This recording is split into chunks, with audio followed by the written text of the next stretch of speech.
자, 서비스 단계에서는 이제 시청자들을 더 잘 분석하고 큐레이션하고 영상 제작에 피드백하는 기술이 있죠. 그래서 디즈니에서는 관객들의 얼굴을 분석해서 감정을 판별하는 기술을 가지고 있어요. 그래서 관객의 표정을 통해서 콘텐츠에 대한 선호도를 파악하고 이것을 이후에 그 영상 제작에 적용합니다. 우리가 알고 있는 넷플릭스의 이런 콘텐츠 큐레이션 또는 개인 맞춤형 영상 푸시가 유명하죠. 넷플릭스에서는 인공지능을 가지고 이용자들의 컨텐츠 이용 데이터를 학습시켜서 이 사람이 볼 만한 컨텐츠를 추천하고 분류하고 배치합니다. 굉장히 오래전부터 넷플릭스는 이런 알고리즘 경진대회 를 했고 점점 그 기술을 고도화해서 넷플릭스가 성공한 요인은 바로 이런 AI 기술을 적용한 컨텐츠 큐레이션입니다. 2억 명이 넘는 넷플릭스 이용자들의 시청 기록이 있고 이 사람들이 어디서 스탑했는지 어디서 뒤로 갔는지 되감았는지 등등등 그런 데이터를 분석해서 개인의 화면을 구성해주고 컨텐츠를 추천해주고 개인 맞춤형 영화 썸네일까지 제공을 하고 있죠. 아마존에서는 OTT 서비스인 아마존 프라임 비디오에 인공지능이 컨텐츠의 선정성과 폭력성을 분석해서 연령 등급을 자동으로 해주는 기술을 개발해서 특허 출원을 했다고 해요. 연령 등급 우리가 뭐 15세 연령가, 19금 이런 거 얘기하잖아요. 뭐 영화든 아니면 방송 프로그램이든 그 연령 등급이 있어요. 내용을 분석해서 등급을 부여해주는 건데 다 사람이 하거든요. 우리도 그거를 하는 큰 영상물 등급위원회가 있어요. 다 사람이 하던 일을 이제 인공지능이 해주는 거죠. 단순한 그 등급의 분류뿐만이 아니라 이 컨텐츠의 어떤 선정적인 부분, 욕설, 폭력성을 더 세심하게 분석하고 데이터를 가지고 있기 때문에 다양한 방식의 등급 부여가 가능한 것이고 또 이용자들 역시 어느 장면에서 그런 폭력적인 선정적인 장면이 배치된다는 걸 알 수도 있고 내가 만약에 우리 아이와 같이 보고 있으면 그 장면을 스킵할 수 있는 다양한 서비스가 가능합니다. KT에서는 모바일 OTT 서비스인 시즌에서 내가 좋아하는 스타일 장면만을 골라보는 아티스트 플레이 기능 이런 거를 제공한다고 지금 홍보를 하고 있죠. 이렇게 인공지능이 영상을 생성하는 기술이 고도화됐기 때문에 광고 영상도 굉장히 손쉽게 만들어집니다. 광고 홍보에 컨텐츠만 있으면 굉장히 빠르게 광고 영상을 만들어주는 거죠. 이미 인공지능이 만든 많은 광고 영상들이 있고요. 구글에서는 작년에 이런 기술을 얘기했어요. 웹페이지를 짧은 비디오로 자동 생성해준다. 그래서 인공지능이 그 웹페이지의 텍스트, 이미지, 폰트, 색, 레이아웃 같은 정보를 추출해서 짧은 비디오로 만들어주죠.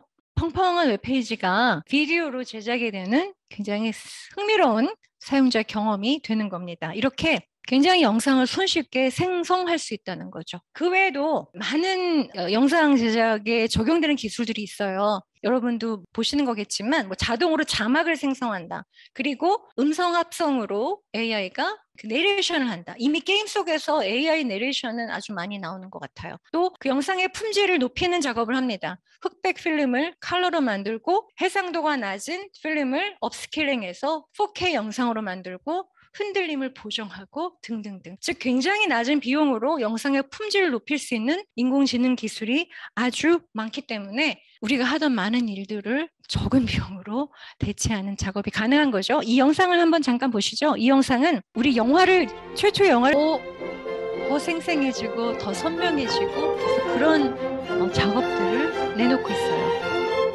그래서 여러분은 지금 1890년에서 1900년의 파리의 모습을 보고 계십니다.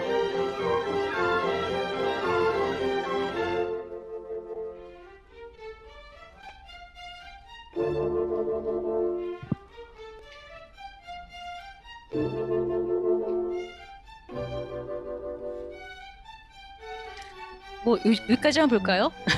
나중에 더 찾아보시면 될 것 같고요.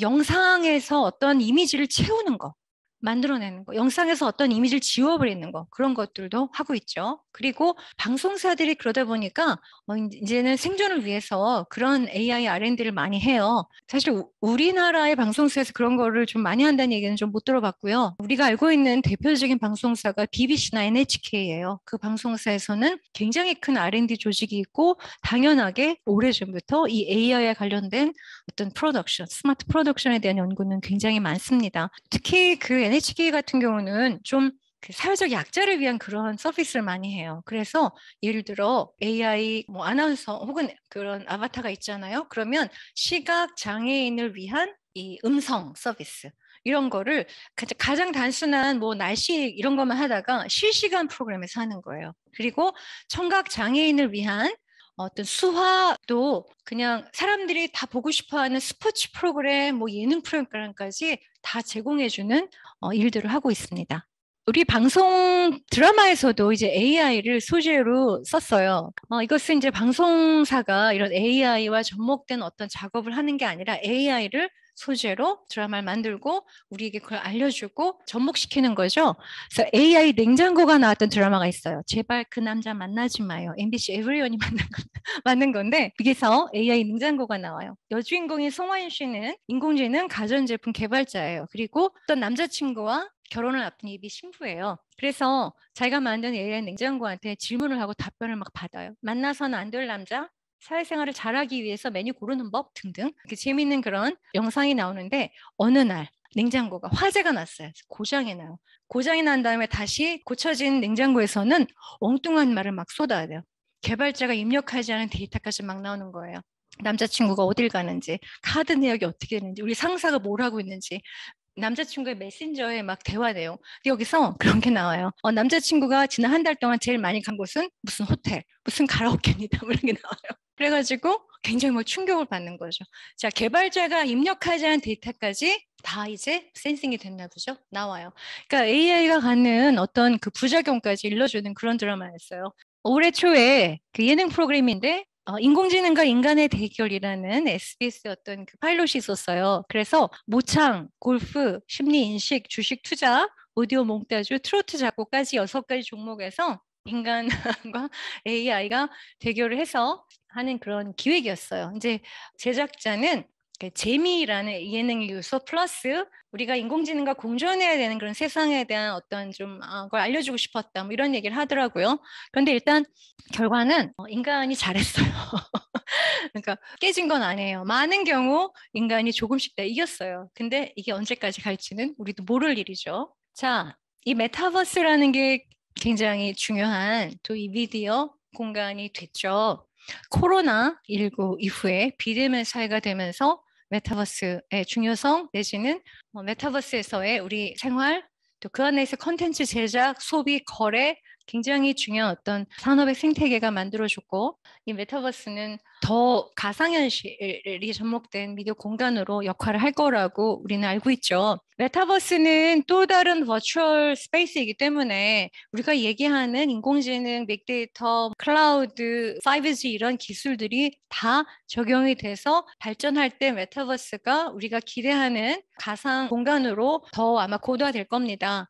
그리고 또 이 가상과 현실을 경계를 넘나드는 그런 경험들이 있는데 자, 이 메타버스에서는 인공지능 기술이 더 활용도가 높아질 거다. 왜냐하면 컨텐츠가 직접 컨텐츠를 창작해내는 공간이기 때문에 더 활용도가 커질 테고 특히 인터랙티브 컨텐츠가 더 많아질 거라고 우리가 하죠. 실제 로블록스에서의 스플래시 뮤직이라는 컨텐츠가 그래요. 이거는 가상 클럽에서 이용자가 내가 DJ가 돼서 음악을 만들고 다 같이 춤을 추는 게임인데 인공지능을 통해서 나만의 장르의 곡을 만들어요. 그래서 메타버스 안에서 명성도 얻고 돈도 벌죠. 이런 인터랙티브 컨텐츠가 훨씬 더 많아질 것이고 또 메타버스 안에서 AI를 이용한 다양한 컨텐츠 제작이나 이런 렌더링 기술도 더 많이 발전할 것이라고 생각이 듭니다. 디지털 아바타도 더 고도화되겠죠. 사실은 근데 셀카를 통해서 나의 그 애니메이션 이모티콘이 만들어지는 것도 아바타 형태죠. 그런 것들이 이모티콘이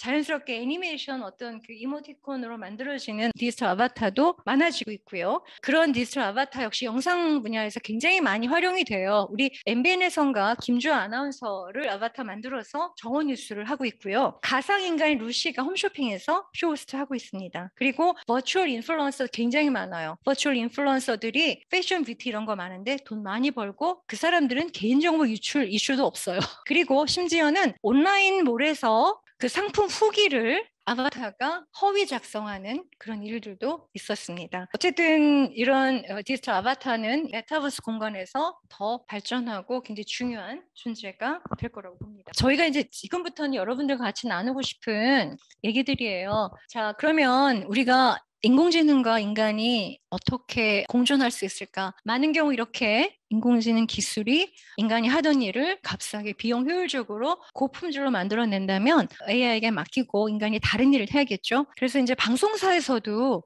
우리 제작자들은 PD들은 인공지능 기획자가 돼야 된다. 뭐 이런 얘기도 해요. 인공지능 기술을 좀 알고 그거를 도구로 활용해서 내가 기획을 해야 되는데 그러면은 인간이 할 수 있는 그런 창의적인 어떤 작업, 인간만이 할 수 있는 창의적 활동은 뭘까? 이런 고민들과 토론을 많이 하는데 해답이 있는 건 아니고 여전히 그런 걸 많이 지금 탐색을 하는 거죠. 사실 인공지능은 드라마를 학습해서 우리 아침 드라마 스타일 이런 거 만들고 그냥 막 찍어낼 수 있을 거예요. 그러면 대량 생산 가능해지죠.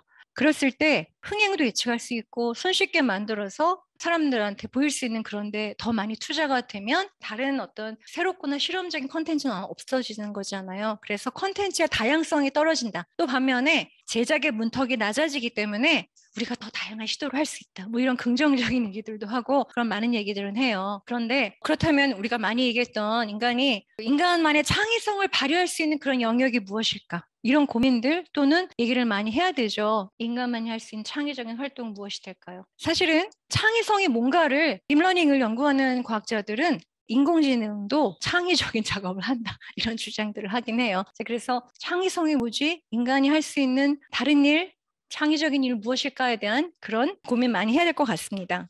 자, 그리고 많은 과제들이 있죠. 기술은 점점 발전하는데 제도나 정책, 보완이 돼야 되고 우리가 거기서 느끼는 어떤 심리적 갭도 있어요. 또 그런 사회문화적인 분위기가 만들어져야 돼요. 자, 일단은 인공지능은 데이터를 넣고 결과물이 나오잖아요. 그래서 잘못된 왜곡된 데이터가 들어가면 왜곡된 결과가 나와요. 우리가 우려하는 많은 부분이 알고리즘의 편견, 자동화된 불평등 이런 표현도 쓰죠. 영국에서 A-레벨 시험이라는 게 있어요. 우리의 수능 같은 거예요. 근데 A-레벨 시험을 작년 여름에 못 봤어요. 코로나 때문에. 그래서 영국 정부에서는 알고리즘을 통해서 학생들에게 학점을 부여했는데 난리가 났어요.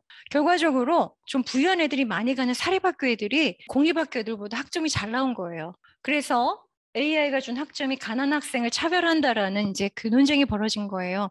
알고리즘이 적용한 기준은 학생의 옛날 성적, 교수가 예측한 점수, 뭐 교수가 매긴 순위도 있지만 또 결정적으로 학교의 지난 어떤 성적이었어요. 그 학교가 역대 기록했던 그런 성적을 고려한 거예요. 그러니까 어떤 학교에서 갑자기 학생들의 능력, 학교의 어떤 그런 학업 능력이 개선될 수 있는데 그런 게 반영이 안 된 거죠. 그러고 나니까 결과적으로 그 사립학교 애들이 학점을 잘 받은 거예요. 그래서 난리가 났죠.